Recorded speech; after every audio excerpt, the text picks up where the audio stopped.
Time once again for a coffee with Don. Got to think which persona I'm in here. This is the church related one. So we're checking in midweek here. Hope things are going well for you. Remember that we're doing this coffee with Don thing as a kind of casual, informal thing. Just provide some community, some connection.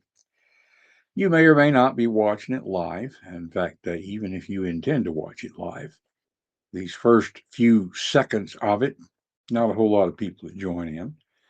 So we're not just filling time, but at the same time, if there's anybody that's going to be here live,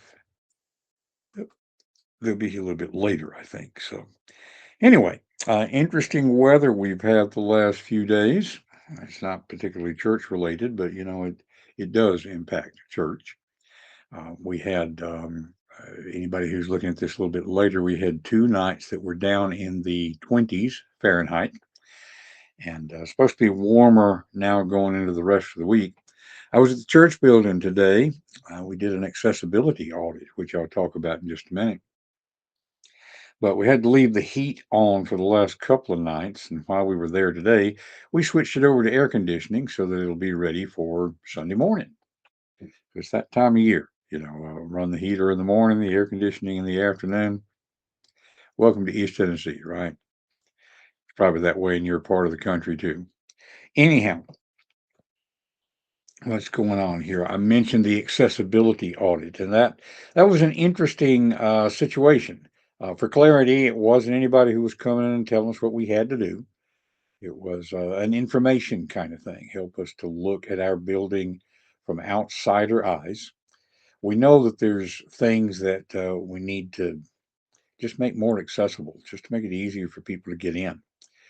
There's a certain irony about it for folks who might stumble across this and they're not part of the Lincoln Park Linwood United Methodist Church community that I'm privileged to serve. My wife happens to use a wheelchair, and getting in and out of the building is a challenge for people who use wheelchair. So we're looking at what we can do to make it easier for people. It can become a chicken or egg kind of question. Church that I served many years ago, 40 years ago, I guess. Small rural church. We were talking about maybe building a nursery, and they said we don't have any couples with young children. I said, well, you're not going to have any couples with young children until you build a nursery, chicken or egg kind of thing. And so just out of kindness, out of a spirit of being welcoming, we are looking at what we need to do to enable people to access the building more. It's not just about wheelchair stuff. We were looking at, for instance, the fact that the sanctuary, the acoustics in there are really good. But nevertheless, somebody who has a hearing loss, how can they access the service better? So maybe what we're looking at is something that would provide text on a screen. Maybe we're looking at some hearing assistive technology that would hook into the PA system. We're not sure, and so we're just taking a look at how can we make sure that people are able to access it.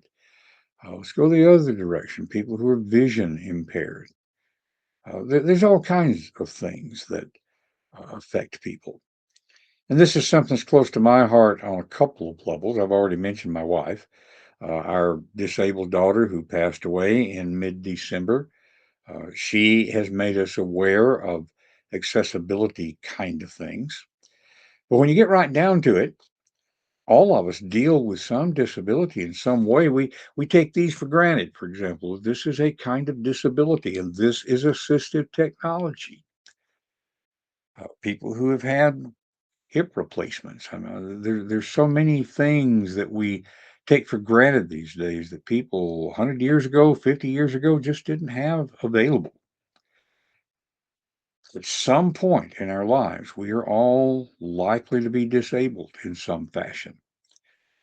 Sometimes I'll look around the room and see the number of people who wear glasses, and then I'll say, now there's a lot of the rest of you that probably also have vision assistive technology. We just can't detect it if you're wearing contacts. Okay. Hearing aids, all of these kind of things are disability assistive technologies. And so we're just taking a look to see what we can do to enable more people to access the community. Now, community is a funny thing there in and of itself. It's part of the reason we're doing this.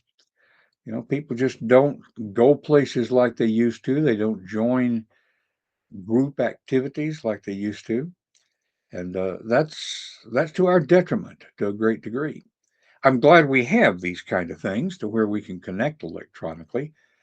It's better than nothing. It's better than a lot of other things. Okay, but it's just not the same as getting together with people. Um, I think I've mentioned before a book that came out several years ago. If I think about it, I will link it in the notes that will go along with the recording of this Coffee with Don. But the name of the book is Bowling Alone, looking at changes in American culture. And it's not just churches that are facing this, although it affects church attendance. Um, Bowling leagues are having trouble getting enough people to join. Lions clubs, civic organizations, we have become more atomized, is the word, ATOM, split off, splintered, individualistic. But the thing is, human beings are social creatures. We really need each other. And I say that as an introvert. Okay. Now, let me go a little sideways here. Introverted does not mean shy, it's not the same thing. Introversion and extroversion is about where you get your energy and how do you form your thoughts. Introverts want to form their thoughts before speaking, extroverts form their thoughts by speaking. And you know who you are then. Okay. The energy thing is a big one. I enjoy being around people, but I need solitude to recharge. It's not the same thing as shyness. Shyness is a fear of judgment. So I think maybe we do have more and more shy people. And those of us who are introverted, we need solitude to regain our energy. Being around people can be exhausting. But even those of us who are introverts are still social creatures. We need each other. The Methodist movement, in a great degree, was built around that realization, the class system of the early Methodist movement. And class didn't mean high class, low class. It just meant gathering people together to encourage each other, to support each other. So our culture in general is kind of suffering from that.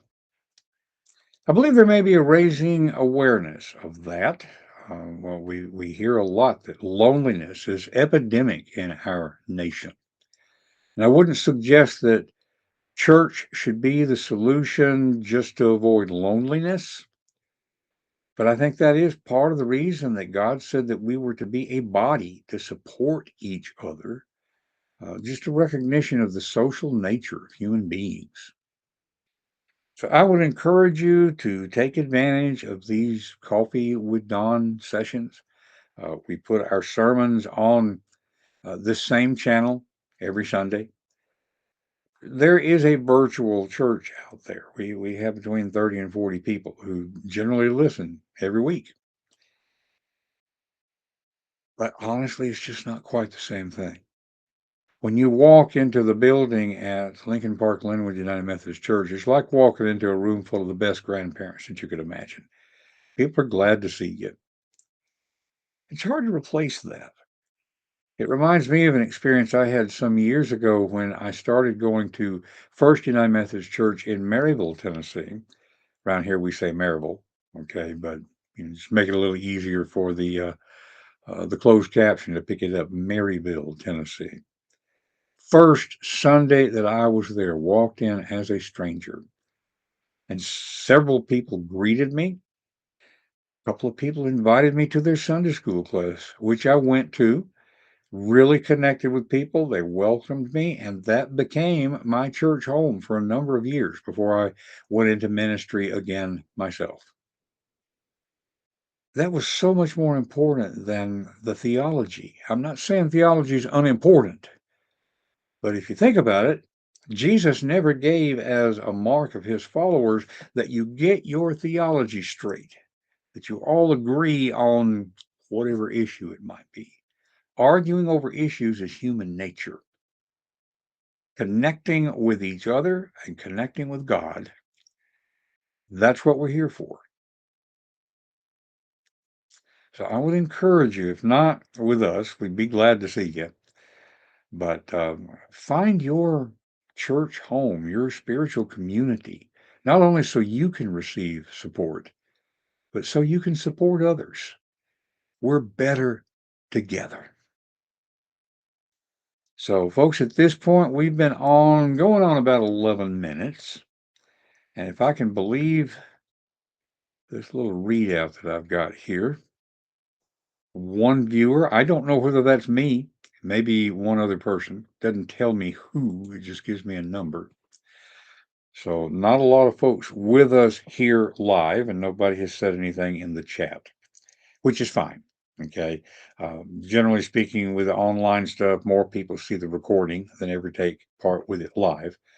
I would encourage you to join us live. I think you'll get more out of it, but I hope you'll get something useful out of it, even in a recording.